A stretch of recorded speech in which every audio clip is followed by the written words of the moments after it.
Hi students, இப்போ நமக்கு வந்து 2.8ல தேர்ட் சம் பார்க்கலாம். ஃபைண்ட் தி வேல்யூ ஆஃப் கேட்டிருக்காங்க. சரிங்களா? நம்ம இதில் என்ன பண்ணுங்க ஃபர்ஸ்ட் இந்த 1 + sin π by 10 + i cos π by 10 இருக்கு இல்லையா? இந்த sin π by 10 + i cos π by 10 என்ன பண்ணலாம், நமக்கு z எடுத்துக்கலாம். சரிங்களா? let z equal to sin π by 10 plus i cos π by 10. சரிங்களா? இப்போ ஆக்சுவலாக நமக்கு வந்து போலார் ஃபார்ம் பார்த்தீங்கன்னா காஸ் ரியல் பார்ட்டில் இருக்கும், சைன் இமேஜின் பார்ட்டில் இருக்கும். அப்படி தான் நமக்கு சைனை ஐ காமன் எடுத்து தான் நமக்கு பண்ணணும் சம். ஆனால் இந்த சம் நமக்கு அப்படியே போடலாம். சரிங்களா? ஈஸியாக முடிஞ்சிடும் நம்மளுக்கு. இப்போ பரவாம் இது ஈஸியாக ஆயிடுச்சுங்களா? நமக்கு இப்போ செகண்ட் சம் பார்த்து தான் உங்களுக்கு இந்த ஐடியா கொடுத்து கிடைச்சிருக்கும். இஃப் மாலஸ் இசட் 1 தென்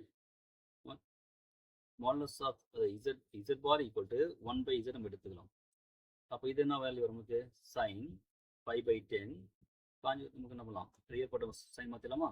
இப்போ காஸ் பை பை 10 வந்துடும். இந்த 1 பை இது இசட், இது 1 பை இசட் நமக்கு மைனஸ் ஆகிடும். இப்போ என்ன பண்ணலாம், நமக்கு இந்த சம்முக்கு போயிடுங்க. 1 + sin pi by 10 + i cos pi by 10 divided by 1 + sin pi by 10 minus i cos pi by 10. Power இருக்கு, 10 இருக்கு. இப்போ நமக்கு அந்த 1 ப்ளஸ் என்ன பண்ணலாம், sine pi by 10 + i cos pi z இல்லையா? அடுத்து 1 ப்ளஸ் இந்த sine pi by 10 minus i cos pi by 10 பண்ணலாம். நீங்கள் 1 by z எடுத்துக்கலாம். பவர் 10 இருக்கா? இப்போ நமக்கு டினாமினேட்டர் நம்ம நமக்கு எல்சிஎம் கொடுக்கலாம். நியூமரேட்டர் அப்படியே இருக்கும், டினாமினேட்டர் எல்சிஎம் தானே வரும், z வரும். அப்போ இந்த z நமக்கு கிராஸ் பண்ணும்போது என்ன ஆகும், z + 1 வந்துடுங்களா? பவர் 10 அப்போ இந்த 1 + z ரெண்டும் கேன்சல் ஆகிடும். இப்போ நமக்கு டினாமினேட்டர் நமக்கு ஃப்ராக்ஷன் தானே ஆகும், ரெசிப்ரோக்கலாக மாறுமா? அப்போ அந்த z நமக்கு நியூமரேட்டர் போடுறோம். அப்போ z பவர் 10 ஆகிடும். z நமக்கு ஆல்ரெடி தெரியும், நமக்கு காஸ்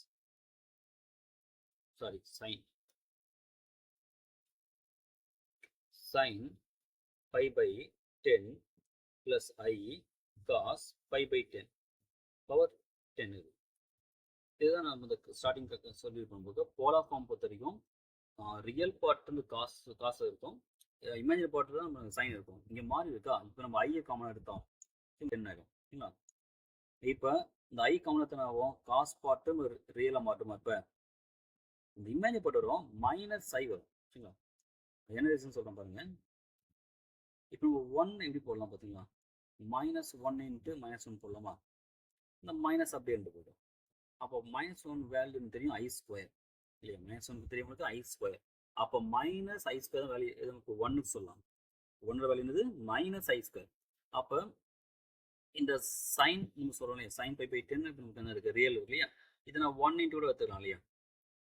அப்போ 1 என்ன போகலாம், எனக்கு -i sin² போகலாமா? இந்த i² என்ன பண்ணியிருக்கேன், ஐயை காமன் எடுத்துறேன். இப்போ ரிமைனிங் இருக்கும் -i sin π by 10 வரும். அதுதான் இங்கே போட்டிருக்கும். இப்போ நம்ம i பவர் 10 உங்களுக்கு தெரியும், என்ன பண்ண நம்மளுக்கு i³ பவரை மாற்றிட்டு i பவர் 4 வேல்யூ மாற்றும், நமக்கு 4 டிவைட் பண்ணோம் இல்லையா? அப்போ i பவர் 4 சும்மா ஆகும் 8 பண்ணிடலாம். இன்ட்டுனது i², i10 நம்ம போடலாம், i பவர் 8 × i² போடலாம். ஏன்னா 4 மல்டிப்ளை ஆகும்போது வேல்யூ 1 ஆகிடும். இங்கே பவர் 10 இருக்கு. இப்போ என்ன பண்ணுறோம், நமக்கு டிமாஸ் தேர்ம் யூஸ் பண்ணுறோம். அப்படின்னா நமக்கு 10 π by 10 மைனஸ் டிமாஸ் தேர்ம் தெரியும். போலார் ஃபார்ம் நமக்கு பவரில் இருந்தால் அந்த பவர் ஆன் பண்ணலாம், ஆர்குமெண்ட்டில் மல்டி பண்ணலாம் நீங்கள். அப்போ சைன் π by 10 10 கேன்சல் அவங்களுக்கு. இங்கே நமக்கு i8 வேல்யூ 1, i² வேல்யூ என்னது -1. இது cos pi minus i sin π. Cos pi value உங்களுக்கு தெரியும் -1. சைன் பை வேல்யூ உங்களுக்கு தெரியும் 0 இல்லையா? Cos pi, cos odd number pi எல்லாமே -1. Cos pi, cos 3 pi, cos 5 pi எல்லாம் வேல்யூ -1. அது சைன் பை, 2 பை, 3 பை எல்லாமே 0 நமக்கு ஈஸியாக நீங்கள் வச்சுக்கலாம். அப்போ -1 × -1 +1. நம்ம ஃபைண்ட் தி வேல்யூ இருக்காங்க. இப்போ ஆன்சர் என்ன பார்த்தீங்கன்னா நமக்கு வந்து +1 நம்ம வந்துடுச்சு. ஓகேங்களா? ஸோ என்ன நான் வச்சுக்கணும் இதில் நமக்கு sin π/10 + I cos π/10 இந்த வேல்யூ z எடுத்துங்க. அப்போ அதோட இன்வெர்ஸ் இருக்குங்களா 1/z அது என்ன வரும் பார்த்தீங்கன்னா sin π/10 - I cos π/10 வந்துடும். ஏன்னா மாலஸ் z சொல்லும்போது இந்த வேல்யூ நம்ம சப்ஸ்டியூட் பண்ணிங்கன்னா உங்களுக்கு ஈஸியாக அந்த ஸ்டெப் உங்களுக்கு கிடச்சிடும். z/10 வந்துடும் உங்களுக்கு. அப்படியே போலா ஃபார்ம் போடுங்க. போட்டு நம்ம இது போலா ஃபார்ம்ல ஆக்சுவலாக இல்லை, சைன் ரேல இருக்கு, காஸ் இமேஜின் இருக்கு. அப்போ ஐயே காமன் எடுக்கணும். அது எடுக்கும் போது என்ன நான் வச்சுங்க +1 வேல்யூ என்ன எடுத்துங்க -I² எடுத்துங்க. +1 வேல்யூ -I² எடுத்துங்க. அப்போ நீ ஐ காமன் எடுத்தா நமக்கு இந்த காஸ் இந்த ரியல் பார்ட்டாக வந்துடும். இங்கே -I sin π/10 வந்துடும் உங்களுக்கு. அதுக்கப்புறம் நீங்கள் டிமாஸ் தரம் யூஸ் பண்ணுங்க. cos π வேல்யூ -1 sin π 0 ஆன்சர் உங்களுக்கு கிடைச்சிடும். ஓகேங்களா?